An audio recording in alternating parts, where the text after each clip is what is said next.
Dr. Caldwell, I've seen a couple of your videos in the past, and one of them I thought was interesting that you said every cancer can be cured in 2 to 6 weeks. Can you talk a little bit more about that, and what are some of the ways that that's possible? In my experience, every cancer can be cured in 2 to 16 weeks. Some cancers can be cured in minutes because every doctor in the world that's in office for 20 years or longer knows cases of spontaneous healing.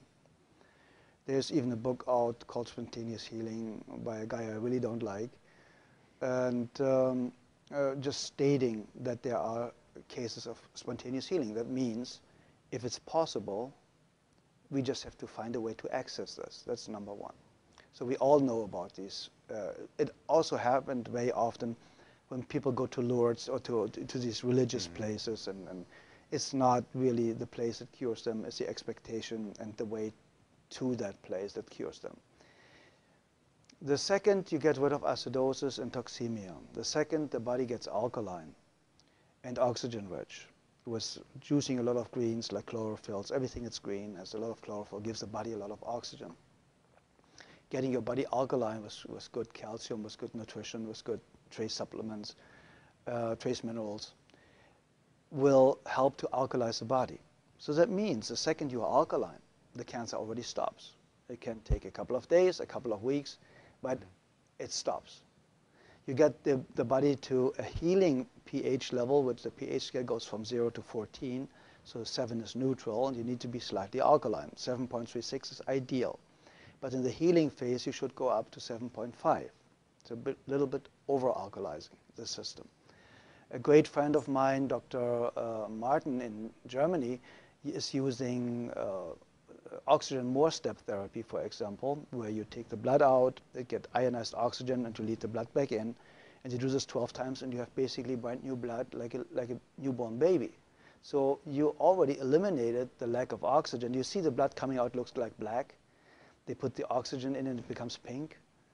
And it's like legal doping. You get it, and you feel so energized, and you're so vital. And there are, we know basically with what I used, what my MDs in Europe used, is vitamin C injections, intravenous vitamin C injections, 100 cc's a day, 3 times a week. That's what we used in certain cases more often. And very often, believe it or not, in my personal experience, the tumors or the cancerous growth was basically gone within a couple of days. And because vitamin C is so powerful and one of the greatest healers out there, you can fix nearly every heart problem, cardiovascular problem with vitamin C. They want to take it off the market. So it's going to become a prescription medication, and then it's synthetic and will not work anymore, like vitamin E. Vitamin E basically helps you to cure very easy and fast blood pressure problems in any way, shape, or form. That's why they made a study with artificially created vitamin E, chemical created vitamin E. Said, see, it doesn't work. No, of course not. Chemicals don't work. Nature works. If nature creates a problem, nature creates a solution. Very simple and easy. If it didn't exist 100 years ago, you don't need it today. It's very, very simple. And when you want to help somebody to educate themselves, to eliminate his or her own cancer really, really fast, I would basically start instantly with a vegan diet or with a raw food diet. My friend Paul Nissan is one of the greatest raw food chefs. He has fantastic books out there about raw food, so it's accessible for a couple of bucks how to do it. He has free videos all over his website. And I would go instantly on a raw food diet. I would go make sure, if I don't have a very rare kidney disease, to drink a gallon of water a day with half a teaspoon of sea salt in it a day, because we need salt for every body function. We need electricity. And this electricity can only be produced with enough salt, basically. So if you have a lack of salt, you have a blood pressure problem. See, and we're not supposed to have salt, though, too, especially if we have high blood pressure. That's what we're told. Okay, it's the opposite. The problem is they are talking about table salt. Very often, table salt is 1/3 glass, 1/3 sand, and 1/3 salt. So the glass or the sand is scratching the arteries, and they start to bleed. So now cholesterol goes there to stop it from, make you survive, to stop it from bleeding, so that you don't bleed to death internally. So now they say the cholesterol all of a sudden is a cause of the high blood pressure because it narrows the blood ways. And that's completely absurd, because you die of not enough cholesterol. You do not die of too much. There are people with a cholesterol of 600, perfectly healthy, never been sick in their lifetime.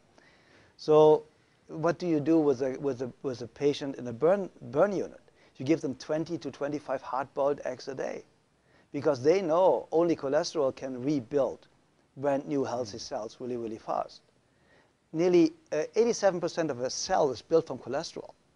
So where does the new cell potential or foundation come from if you have a lack of cholesterol? Everybody should have at least 250 combined cholesterol. And then they tell you LDL and HDL are good and bad cholesterols. It's not even cholesterol. It's a protein that transports cholesterol. So they are too stupid to even narrow it down the right way. So if you look at the facts and if you look what they know and what they don't know, you know that Dr. Gary Null stated it, and a lot of other people.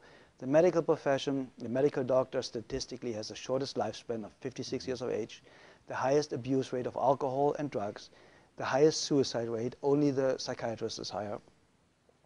And so you go to somebody that has the lowest lifespan, highest suicide rate, highest drug abuse rate, to ask them how to have a healthy, happy, long life. Yeah. I think we should rethink our way of thinking.